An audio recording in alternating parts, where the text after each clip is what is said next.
बाळापूर तालुक्यातील वाडेगाव येथील शेतशिवाराचं काम अर्धवट टाकल्यामुळे नागरिकांना ये-जा करण्यात मोठा मनस्ताप सहन करावा लागतो आहे। या रस्त्याचं काम त्वरित पूर्ण करावं अशा मागणीचे निवेदन शासनाला सादर करण्यात आलं आहे। सदर शेतरस्ता मातोश्री पांदण शेतरस्ता या योजनेमधून तयार करण्यात आला। काम देखील सुरू करण्यात आलं होतं, मात्र हा रस्ता खोदून ठेवला आहे। मुरुम रस्त्याची दबाई तांत्रिक कामं अपूर्ण आहेत, यामुळे शेतकऱ्यांना शेतमालाची ने-आण करण्यासाठी मोठी अडचण निर्माण होते।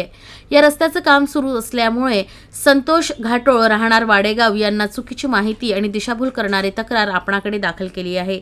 हा शेतरस्ता पूर्वीपासूनच दुरुस्ती आणि देखभाल शासनाकडून प्रस्तावित आहे, तरी संबंधित तक्रार करता हा शेतकरी इतर शेतकऱ्यांना वेठीस धरून काम थांबवण्याचा प्रयत्न करत असल्यामुळे ही समस्या मार्गी लावण्यात यावी अशा आशयाचं निवेदन जिल्हाधिकारी कार्यालय अकोला, कार्यकारी अभियंता बांधकाम विभाग, जिल्हा परिषद आणि तहसीलदारांना सादर करण्यात आलं आहे।